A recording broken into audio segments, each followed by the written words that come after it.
Which obviously, I never really thought of the V4 to V5 jump being that big. I mean, you know, percentage-wise, it increases by the same percent as the previous levels, the actual base power.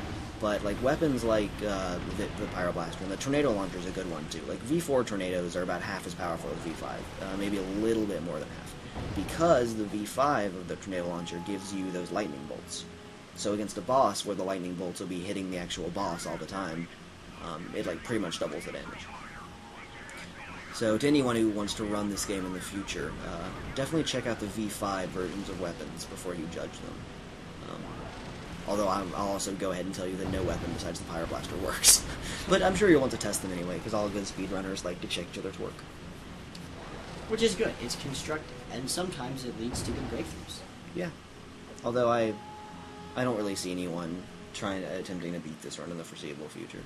I'm not saying it's a perfect run by any means, but I am saying that, I mean, at the very least, you could repeat this exact run and just cut out all of the mistakes that were made, and you'd be faster. But there was a significant amount of effort put into getting these clips, these segments, so have fun. Yeah, and, I don't want to say, like, you know, we didn't miss any glitches. I'm sure there are a few we missed, but I know that I personally have spent at least, like, 5 or 6 hours on every planet looking for glitches. And in case you missed it there, it happened kind of fast. We just stopped going backwards to kill them.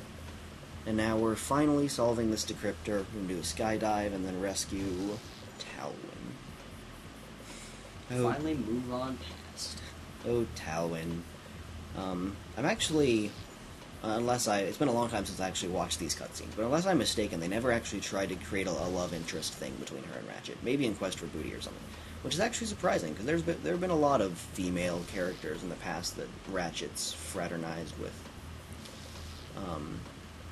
But not Talwyn, not to my memory at least.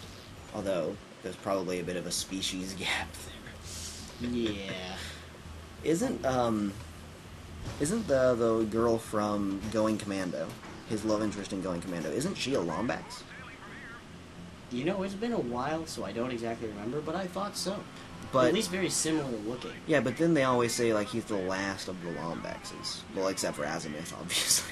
So, I think the lore of Ratchet and Clank is a little convoluted at this point. I think they determine things like the last of the Lombaxes, and then they decide, oh, it's time for a twist, and change that up. Yeah, time to make an obviously evil Lombax. Let's make him more badass than Ratchet in every way. No one will suspect him of being a villain. Oh, Azimuth. I do like that they named him Azimuth, though, especially after they had, you know, the Court of Azimuth is an area in this game. And there you can see that Pyroblaster, for some sad reason, doesn't damage shield enemies, so I had to switch to the giant Lombax gun, the Alpha Disruptor. Alpha Disruptor. Seem to be having quite a difficulty with remembering the names of these guns. Yeah, here I'm just dancing it to the music. This is the only decryptor puzzle in the game that is absolutely required. With the Razor Claws, it's possible to glitch past the rest of them. But this is a trigger. Yeah, this actually triggers a cutscene, which triggers the rest of the story. So, there's no possible way without, I don't know, like hacking the game somehow, to not buy the Infiltrator? Decryptor? I'm pretty sure it's Decryptor. This thing. Yeah. You all know what we're talking about. And then here, definitely an accidental pause. I guess that's another mistake. For some reason, apparently, I thought I could skip that scene. But that scene you can't skip. Then go refill my Pyroblaster ammo, primarily. I also get Alpha Disruptor, because, I mean, obviously I just hit all ammo. Kill those guys with the level up, and then get back in the elevator. And, there are a lot of forced fights like the elevator, where many of them we skip, but Zordome is such a fighting-heavy planet. I think for some reason they felt that after Creely they needed a planet that was like... Oh yeah, getting his money there. Yeah. Oh, I always think it's amusing in these games, because it's always, you hit someone, and then the phase in which they reset before you can hit them again is always longer than your wrench animation. So it's never possible to hit someone and see them stumble twice in a row. You know what I mean? Like, you always swing the wrench again. I mean, I know what you mean. I'm sure viewers know what you mean as well. I'm sure that you've all tried to beat Talwyn to a pulp for not loving Ratchet. I mean, who wouldn't love Ratchet? Look at that guy. if you want to blow your mind, go look up her voice actor. Tara Strong, who somehow manages to make herself part of every franchise that I enjoy, has been the voice actor for like every character ever created. She's Riku from Final Fantasy Female, X. and then she's voiced some male characters. Yeah, too, several males. Timmy Turner is a big one. Bubbles the Powerpuff Girl. Several people from Rugrats. I used to love that show in my infancy. I mean, like, last week. Here's V4. V4. And we don't get V5 until, like I said, just before Slag. So expect to see the V4 for a while. But that guy. Yeah, that guy.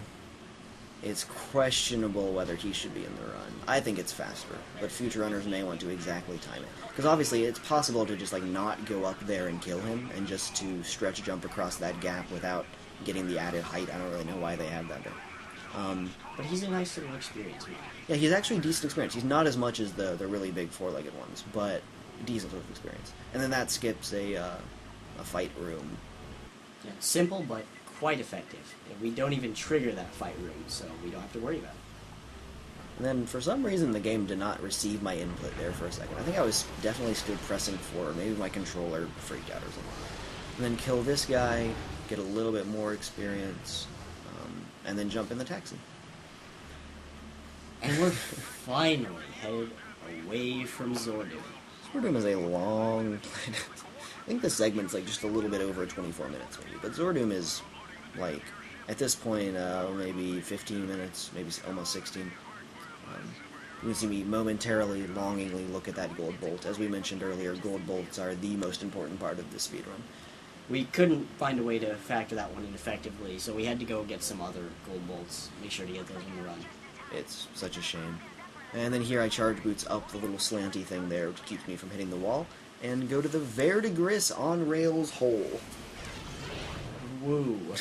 Woo. You guys know what it's time for. Don't make me say it again. Oh, circular motion. Repetitive circular gyration. See, I'm gyrating before the enemies are even here. Just warming up. Make sure that thumb is ready for the circular action. Yeah. I'm gonna get, like, carpal tunnel from doing these things so many times. Can you get carpal tunnel in your thumb? I think it's just wrist. It's a wrist thing. Okay. Anyway, actually I don't think we get any skill points for this one. No, we get expert marksman, which is just like kill a lot of enemies. But the other ones are like don't use your missiles and don't take damage, both of which are somewhat difficult. But we don't care. Beating the game this quickly is in itself skilled, so we don't worry about this. Yeah, I don't particularly feel skillful when I just neglect to use a powerful tool in my arsenal. This is like, let's undiversify ourselves and not use what's given. So skilled. Yeah, and the only purchase that we make for the rest of the run, excluding weapon refills and so on, is the Razor Claws. So the only actual requirement for this little Verdigris black hole is get all the Raritanium and get at least 125,000 volts. So as you can see, that's just no problem at all. I'm already almost at it, and this is like halfway through the Verdigris.